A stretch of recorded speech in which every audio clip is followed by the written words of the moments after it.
Now so far we have seen that the activating systems, that are the systems which will make us awake all the times. Now we will see how the sleep is produced. When we see this brain during the daytime, it continuously works, right? So it needs energy, that is in the form of ATP.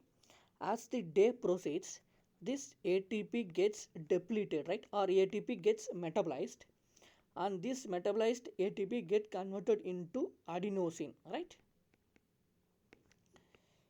But adenosine, what does this adenosine does? This adenosine will go ventrolateral preoptic nucleus, ventrolateral preoptic nucleus in anterior hypothalamus, anterior hypothalamus. When this nucleus, ventrolateral preoptic nucleus from the anterior nucleus gets stimulated, it will release inhibitory neurotransmitters like GABA or galanin, and they will try to inhibit the ascending reticular activating systems, that is they inhibit the monoamine neurotransmitters released from the brainstem, and they decreases the acetylcholine releases from the brain stains. Okay, when this system get inhibited, it will causes NREM sleep, non rapid movement sleep. Okay, so this is the first sleep the young adults enters, right? So adenosine is the substance which causes sleep. Apart from the adenosine, there are also some other substances discovered also, like prostaglandin, interleukin 1. In prostaglandins, we have an special prostaglandins like prostaglandin D2. Okay, even if you don't remember, no, nothing to worry, but don't forget adenosine. Adenosine is an endogenous substance produced inside the brain, and it will act on the receptors, adenosine receptors, which will present on the VLPO, that is ventrolateral preoptic nucleus in the anterior hypothalamus. So anterior hypothalamus is the region which will promote sleep. It promotes sleep. Okay, when activated, it will releases GABA, that is inhibiting neurotransmitters, and it will inhibit the ascending reticular activating systems. So it will produces NREM sleep. When we go further deep into this nucleus, we will have two sets of nucleus. Ventrolateral preoptic nucleus, we have two groups of nucleus. This one group is arranged like clusters, and another one is extended clusters, VLPO cluster, VLPO extended cluster of neurons, extended clusters, nothing but this nucleus are in present in extended positions, they are arranged in groups. If cluster nucleus gets stimulated, it will produces NREM. If it gets stimulated, it will produces REM. This is some extra points I am telling. Okay, if you remember this pathway, it's well and good. Okay, good. This is the extra knowledge. We have two group of nucleons. In your basic books, it is said that a REM occurs due to some other mechanisms. Okay, I will tell that also here. Clear? Okay.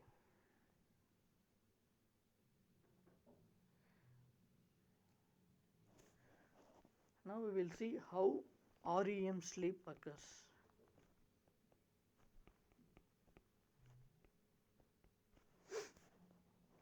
It has been said that REM sleep occurs due to the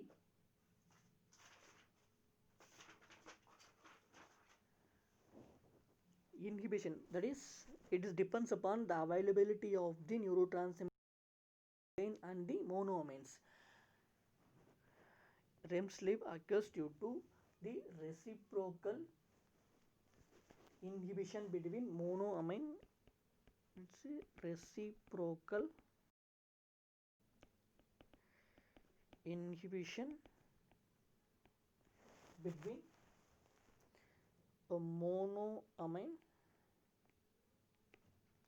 neurotransmitters and acetylcholine neurons present in pons.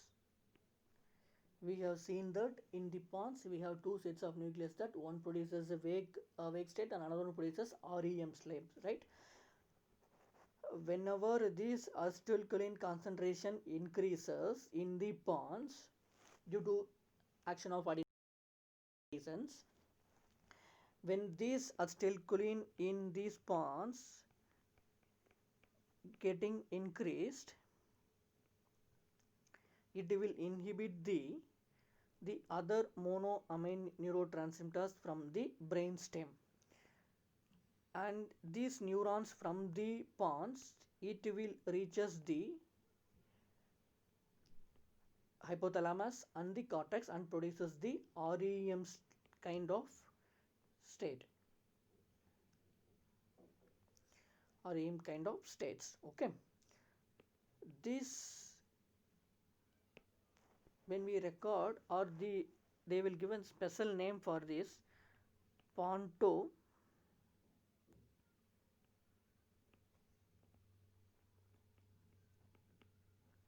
pontogeniculate occipital spikes.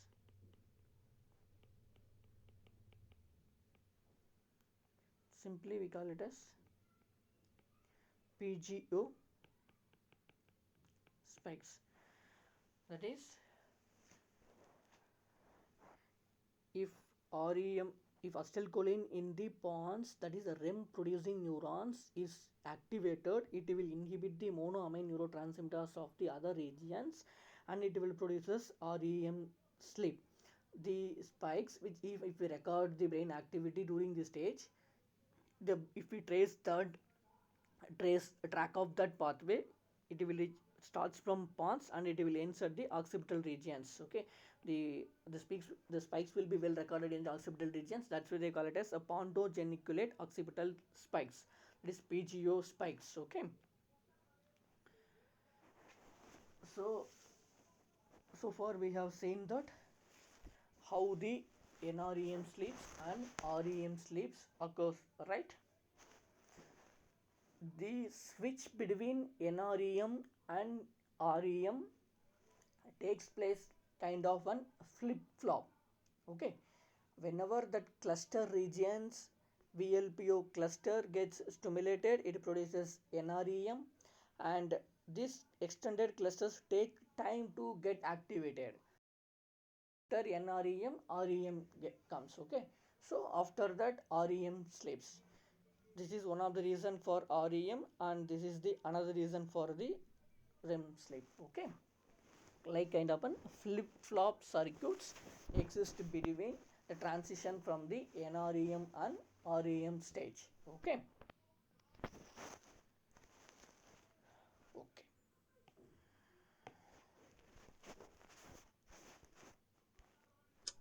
See, from this flow chart we can able to understand better the REM and the REM sleeps. We have discussed that. See, for time being, just forget this circadian centers. I will tell about this after. Okay, see, whenever the GABA gets released, there is the inhibiting neurotransmitters getting released from the mainly anterior hypothalamus, which is the sleep promoting regions. Okay, which when it gets activated, what will happen? It inhibits the ascending or that is ascending reticular activating systems. So the decreased activation of thalamus and cortex, it will leads to the NREM sleeps. Okay, the opposite way, when the decreased GABA takes place, the switch or the existing between the REM occurs due to the reciprocal inhibition of the monoamine and acetylcholine neurons, right? See, whenever decreased monoamines and increased acetylcholine occurs, what will happen? This acetylcholine is mainly from the pons, okay, where we have an REM on cells, which is responsible for the productions of the REM sleeps, okay. So this is the way it behaves. When the opposite way, if it increases, it decreases, it will lead to the waking stage. Okay. So this is how the nucleus in the brain stems and other part are controlled in the involvement of the sleeps. Okay. So this is the main mechanisms how the sleep occurs. After seeing this, they have devised a two-stage model for the sleep. The two-stage model for sleep. One is the process S model, that is sleep promoter model. It tells us the homeostatic drive for sleep. How much urge to sleep we have, that is explained by this process S model. And the second model is that process C model, that is circadian, C stands for circadian arousal drive. How the circadian rhythm helps in controlling the sleep wake pattern is explained by the process C model, and this process S model explains us how much urge we have for the time to sleep. Okay, this model is nothing but what we have explained, that neurotransmitter model, that is adenosine. And this model works how much the person works before they sleeps, or it tells us how much sleep he has prior to that of the present episode. For example, if the person has the better sleep in the last night about 8 hours or about 10 hours, and he works for about only 4 hours, his drive to sleep in the next day is very minimum, because you have lot of ATPs to compensate for the metabolism activity of the brain. There is no much accumulation of the adenosine for our 4-hour activity. So if the adenosine concentration or adenosine accumulation is not high, there is no drive for you to sleep occurs. Rather, if you sleeps priorly, if you sleeps for only less hours, what happens? The adenosine stills there. Next day the brain works for some time, then also adenosine starts to accumulate. So the next day when you start to sleep, the adenosine concentration is very high, so you have a very high drive to sleep in the next days. So it entirely depends upon how much sleep you had it on the previous day. Okay, that is explained by the this process S model. Entirely depends upon the adenosine accumulation at the basal forebrain or the hypothalamic regions. Okay, this process C model, that is circadian arousal drive, explains that we have a nucleus in the hypothalamus, sorry, that is lateral hypothalamus,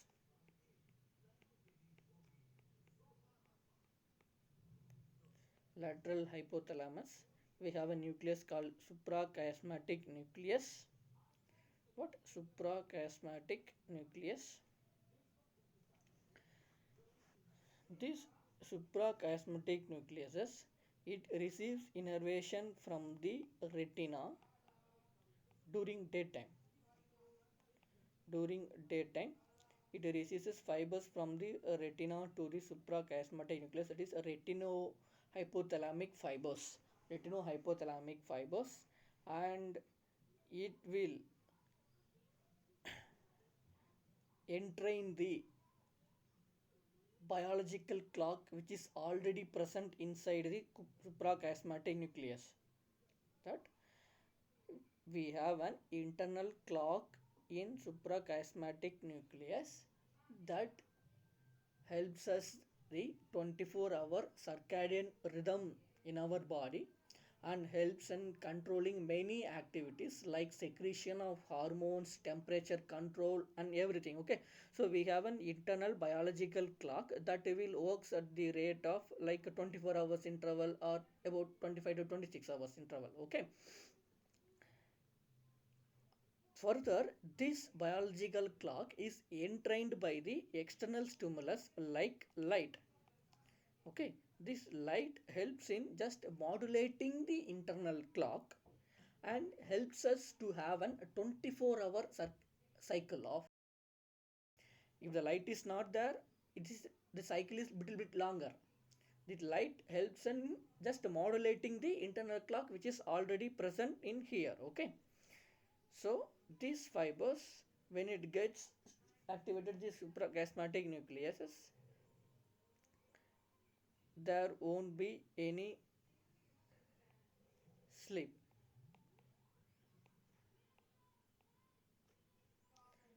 because this is occurs through another hormones that is known as melatonin by the pineal gland. During daytime, the pineal gland produces melatonin in very less concentrations, which is not in a good favor for the sleep. But during night time, what happens? You don't have the retinohypothalamic signals, but the suprachiasmatic nucleus sends excitatory signals to this pineal gland, and they will secrete melatonin in increased concentration, which will also found to be involved in processing the or help in causing the sleep. Okay, so this is the way how your circadian the things behaves. So this is a circadian arousal drives after sleeps. If the light falls, how the awake things happens is explained by these mechanisms. Okay, so see the graph.